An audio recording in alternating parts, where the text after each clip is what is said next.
Hello, everyone. Welcome to the background on machine learning for biology. In this lesson, we will be going over just a general background of bioinformatics as a whole and how machine learning is now playing a role in bioinformatics research, and a couple examples of how machine learning is being applied to bioinformatics. Okay, essentially, big picture, we want to be able to use math to study gene expression and kind of give some ideas of how we might want to use it. Okay, so first off, we're going to start off with our learning objectives. In this lesson, you should be able to describe what machine learning is in a biological research setting. You also should be able to correlate which popular machine learning algorithms will be used for which biological questions. In addition to that, you should be able to walk through one of the types of machine learning problems with simulated data. And that is going to be the application for going forward when we are working on our final projects. So the outline for today includes a historical outline of bioinformatics and machine learning's definition, the main goals of machine learning, the categories of machine learning that we can be utilizing, and how those will be applied. Okay, so for the timeline, we can essentially say that bioinformatics as a field started in about the 1950s and then has progressed drastically since. The foundation of bioinformatics as a whole is just this idea that we can utilize computational methods in order to answer biological questions. Like I said before, this field can be traced back to the 1950s. There was a need to study protein sequences at that time, and then additionally DNA sequences. And the field has evolved drastically over the course of the past 70 years. It's an intricate part of biological research at this point, and it's not considered a separate aspect of biology. We're so very dependent on what bioinformatics can do for us in order to understand biological phenomena. But in addition to this, technological advancements have increased drastically over the past 70 years as well. And these are being integrated as we speak into bioinformatic research. We need to be very aware of what these methods are and how we can use this technology to our advantage so that we can apply it to the needs of biological research now, specifically when we're considering the idea of big data. So a little throwback. This is the founder of bioinformatics, or who we call the founder of bioinformatics. If you did not know, her name is Dr. Margaret Dayhoff. She published what is considered the founding text of bioinformatics in 1965, which was the Atlas of Protein Sequences and Structures. Essentially, this launched the first online database for protein sequencing and eventually was one of the first places where you could build some evolutionary trees. So she was the original founder. But once all of that started going, there was a rise of a lot of databases and languages that could be utilized for biological research. So the increased amount of databases essentially was a way to standardize data formatting across all areas of research. So it was the way that we see now how nucleotide sequences are reported, how protein sequences are reported, and this just allows for the facilitation of data sharing between all the different databases. So in America, we have the NCBI database. A lot of other organizations use it. It's not just exclusive to the United States. There's also the European Molecular Biological Laboratory that is very popular and has a lot of the programs that we use to do bioinformatic research. Japan also has their own as well. And then we also had the rise of free software languages, which were easily used to answer a lot of biological research questions, some of which you are familiar, such as Python and R. But overall, these are all publicly available domains, projects, platforms, languages that are able for anyone to access and utilize. So it's a really open sharing way to kind of tackle these biological questions. Moving on to the 21st century, we have the introduction of high throughput sequencing. This has made a ton of genetic data available basically to the world. There's a ton of repositories for model organisms. That some have their completely own websites that are separate from some of the national or international databases. And these are working as repositories, which is essentially like huge group networks that it can use collaborative efforts to build new projects out of the data that's available there. But with this increase in data comes increased problems with the field, because as life scientists, we're trained in the understanding of life science, but we need to have this understanding of bioinformatic tools in order to avoid misusing or misinterpreting these results. And with big data, this is going to become an even bigger problem. So we need to have the statistical toolkit in order to be able to answer these questions that come with big data. Machine learning is one of the most powerful tools that we can use that can address this concern. So what is machine learning? Well, first of all, what is big data? Big data is definitely here in biological research now at this point. As of October 22, if you search Homo sapien in the NCBI database for their sequence reef archive, there's going to be over 6 billion sequences publicly available for people to utilize. Each of these samples are going to hold millions to billions of reads, and all of these are being analyzed or can be analyzed in metadata analyses. To best analyze this data, we need to look for data analytic techniques that can detect patterns within this data. And there is a lot of information, and not all of it is what is going to be helpful to answer your question. Enter machine learning. Machine learning is going to be a method that is going to automatically detect patterns in large data sets. It can be used to predict information for future data. It can be used for other decision-making tasks. It can be used for classification. There's a lot of different things that machine learning can do. So what can we do with that in the first place? Well, thinking about it from a biological perspective, there's kind of two main questions that you can answer with this application of machine learning. So one example is going to be what phenotype drives my data. So you have all this genetic expression. It's in a tabular form, beautiful Excel sheet. That's really hard to visualize what's going up and what's going down.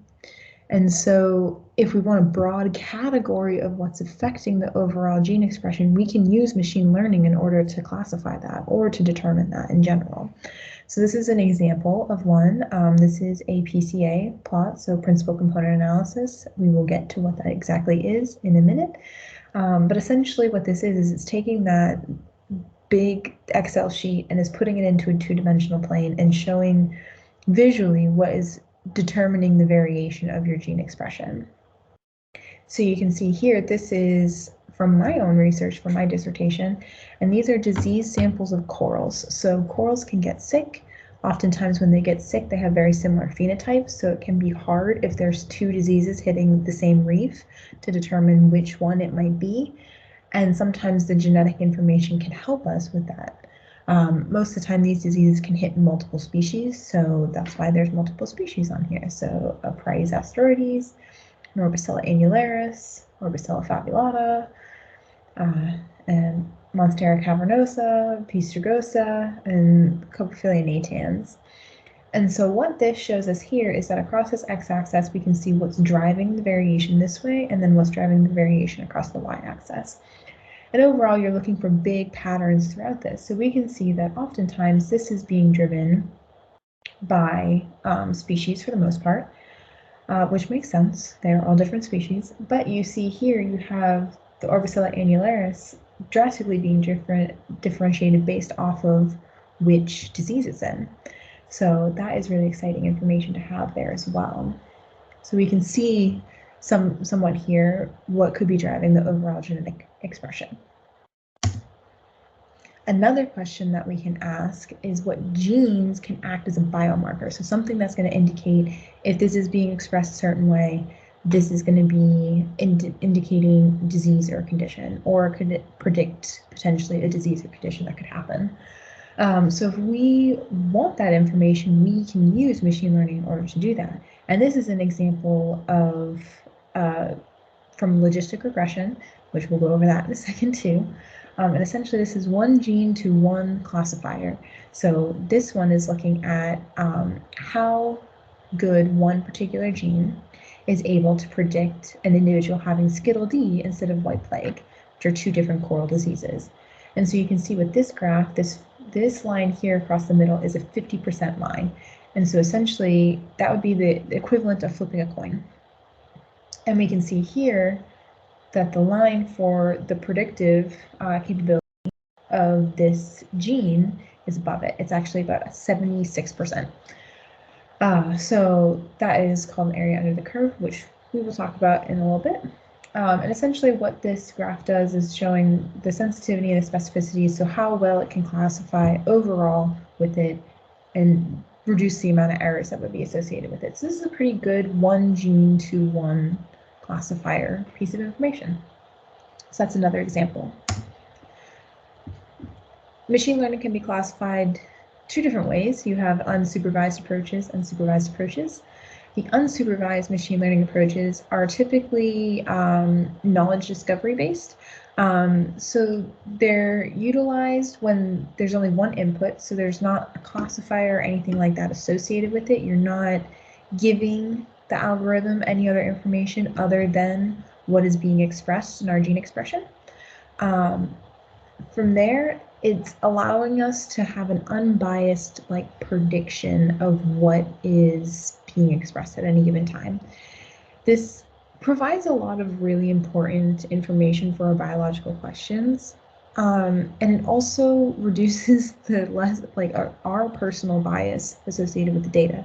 So it protects us from creating bias in the experiment. It also allows us to make sure that we are looking at all aspects of what could be affecting our gene expression. It doesn't have to be the one thing that we're looking at, and maybe something else that we're not, a phenotype that we didn't consider beforehand.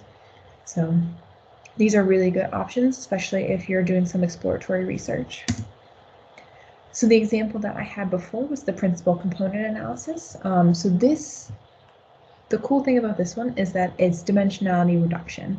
So essentially what this means is it takes these big tabular data sets that have a ton of columns and a ton of rows and a lot of information, and it reduces it to 2 dimensions, and it allows you to capture the essence of the data. So we can see what is actually truly describing the variation within the data. And this is how I said before, you sometimes want to have these unknown factors that you weren't thinking about, and then all of a sudden you can see it in this dimensionality reduction. It also denoises the data. So for noise, when we're talking about that, we're talking about extra expression that's not necessarily helpful or beneficial to understanding what's happening. The best way to visually describe it is, I don't know if you guys remember those old TVs that had antennas, and you had to move the antennas around in order to get the best picture.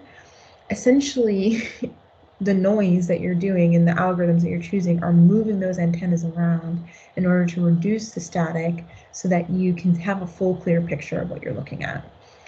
And so we'll do a little drawing now for everyone so that we can kind of take a look. Instead of having tabular data like this, which is really aggressive and it's hard to look at sometimes, and they all have different count values for all the different rows, what we can do is how we saw in that PCA. And so essentially what happens is that all of the gene expression can now be reduced to a single plot point, and all the genes are given variation values. And so when you have them, they kind of get plotted out on this 2-dimensional plane.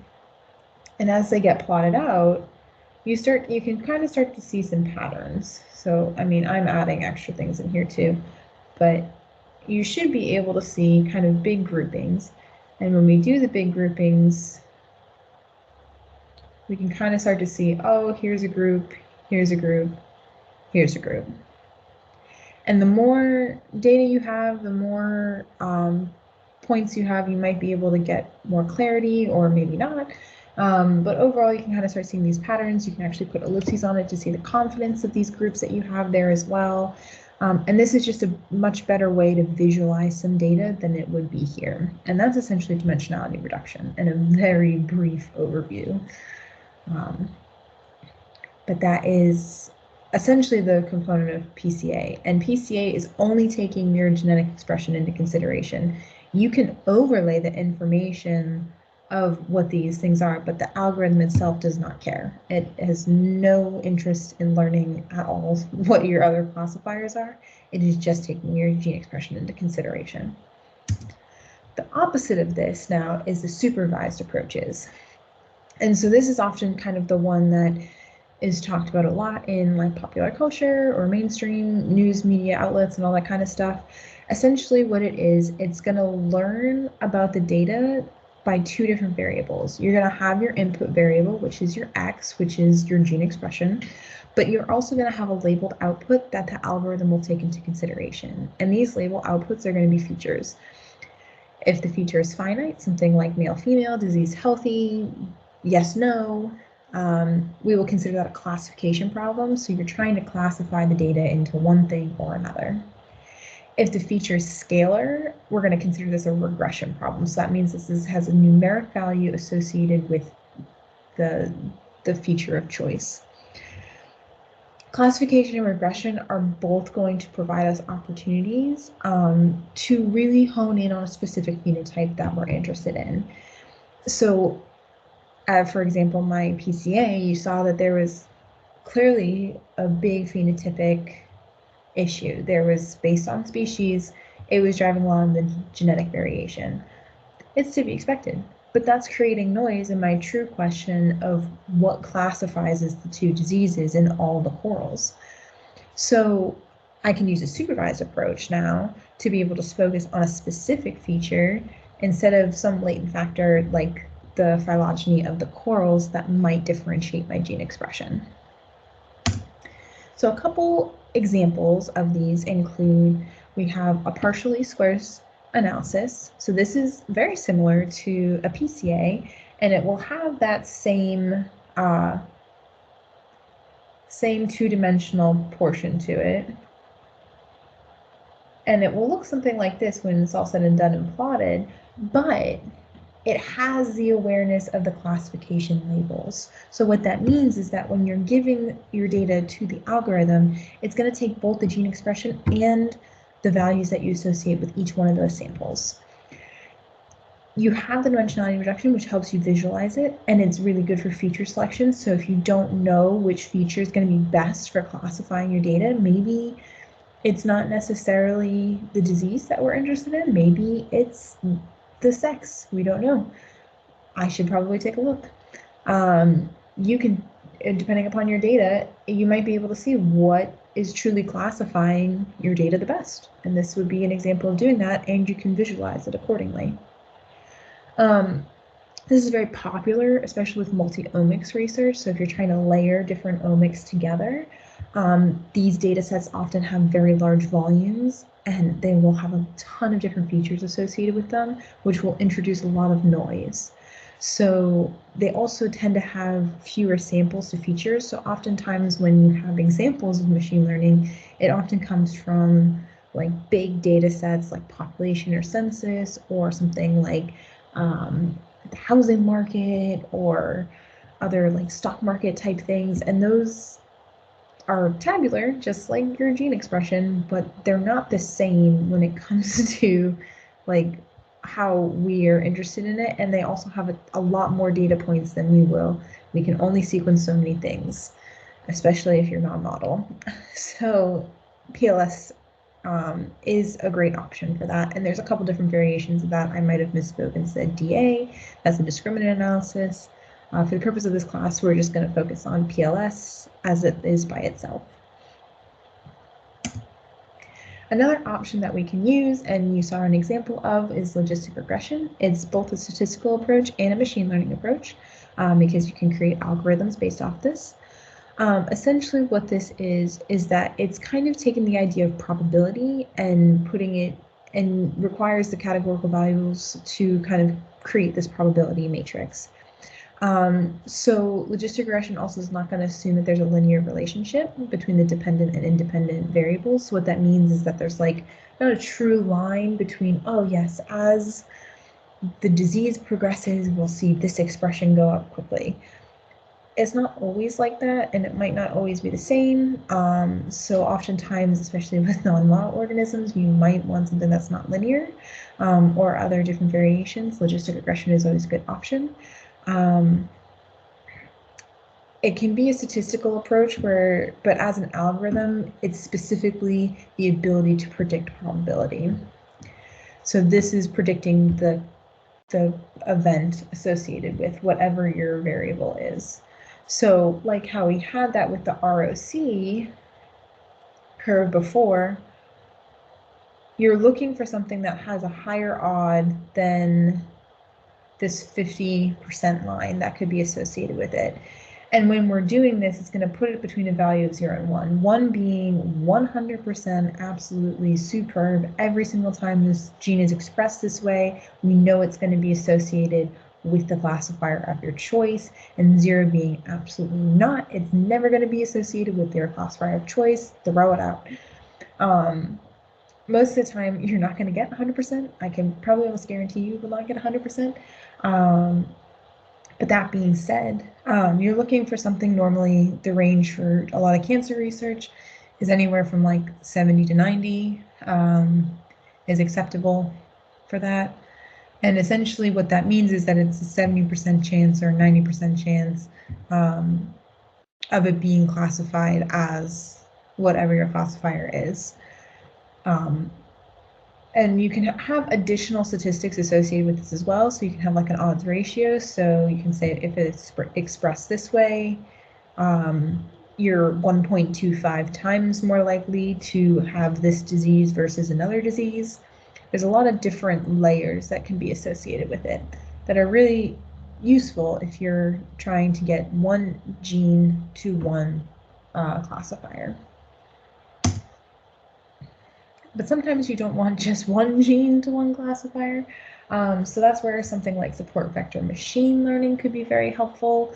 This is kind of like a broad blanket term of a couple different options, but we will be focused on just truly like the standards support vector machine learning. Essentially, this identifies predictive models or classifiers, like accommodating sparse data, so meaning that like data that's not going to be linear, data that's going to be kind of wonky, the expression might be a little bit weird, it's not clearly with the pattern or not, might not always be differentially expressed either. But it could be used to classify the classifier that you're looking at. The models don't require, they're not assessing the importance of the variable, but they're going to create classifiers based off of all the variables. So essentially what that means is it's not just one gene that's going to be the focus, there's going to be multiple genes that can be the focus. When we are talking about it from our perspective, the one that we're going to be using in the tutorials later on, you're looking for genes in this network that are going to be best able to categorize what you're looking for. So essentially what this means is that the algorithm can choose to have genes that are going to be in there and they might not classify well, like on their own, but like they're investing in the ones that are going to build the best classifiers so they can have misclassifications on the other ones. So it is a good option, especially if you're looking for more than just one gene. And oftentimes it's not just one gene that's going to be running the show. There could be multiple genes that are important to whatever your classifier is. So all this to say, there's a lot of different algorithms out there. If you're going to be using your algorithms, you have to use them responsibly, and you need to make sure that what you are reporting is in fact a truly useful and good algorithm. And so one of the ways that we can make sure that's happening is an ROC curve. So it's an area under the curve, receiver operating characteristic. The receiver operating characteristic actually has to do not with the statistics at all. It's like a remnant terminology.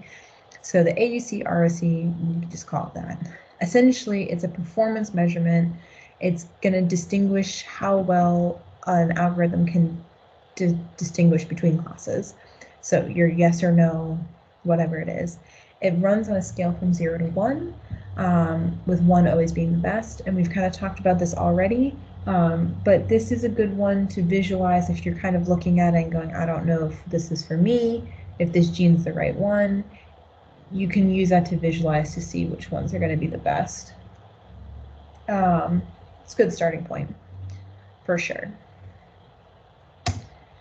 Another thing that we can do, and this will be shown in basically every single one of the tutorials that we will be working with, and this will be kind of the basis of where you're going to be at this point in the class, is we can use predictive capabilities using a testing and training groups. So essentially what that means is that most of the time with your practice with machine learning, you are always going to have an 80 to 20 ratio.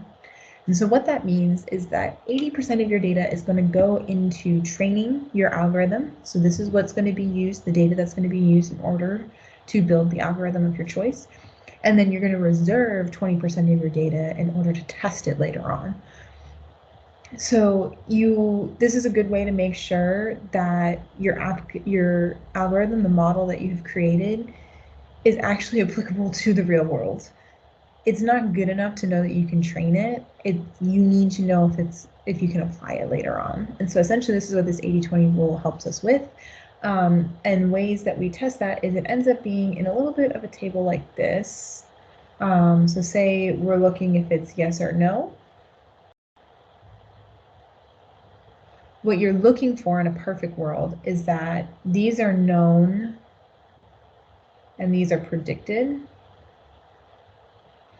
And so you're looking for essentially all of them to be, sorry for that 10, you're looking for all of them to classify correctly. So what this means is that all the yeses are going to be predicted as yes, and all the no's are going to be predicted as no. And you're looking for only numbers in this value. You don't want any numbers there. That would mean that it's 100% here at classifying. That's not always going to be the case. So there's other ways, and we'll show it when we go through the tutorials.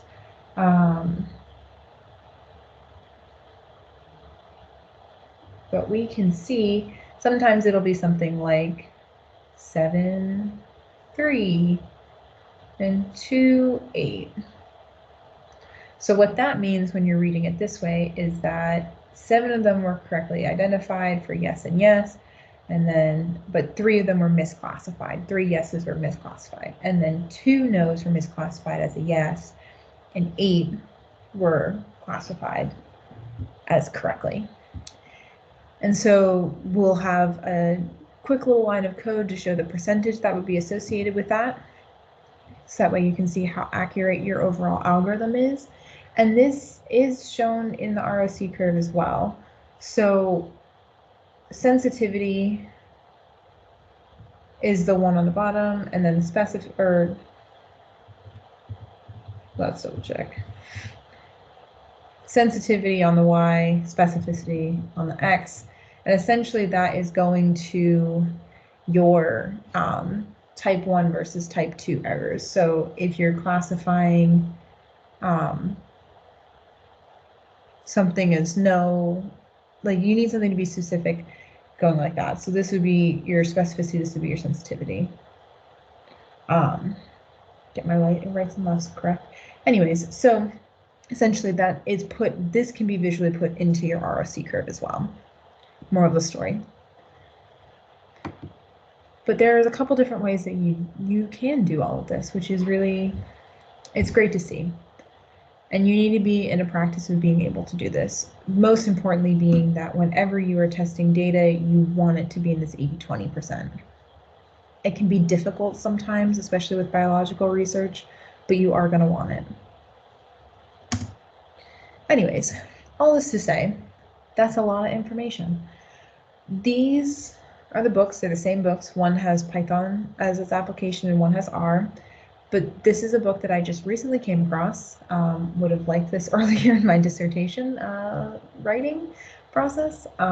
But this is a great book that's going to provide all the statistical background on these algorithms. So if you really want to get into the nitty-gritty on what the math is behind it and why the math could be chosen for certain data sets versus others, this would be the book for you. I will say that this is built with actual biologists in mind or other people who are not statistically trained. Do not feel like you have to read this book. I will be using examples from this book in order to go through the examples of actual applications of the different models that we just suggested. And there's a link in your modules for this as well. Looking forward, in this module, you will now have an overview of what is necessary for your group projects.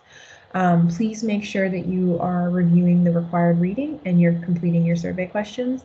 And as soon as you complete this first module, your second one will open up, which will have all of your assignment information in there. Please feel free to email me if you guys have any questions.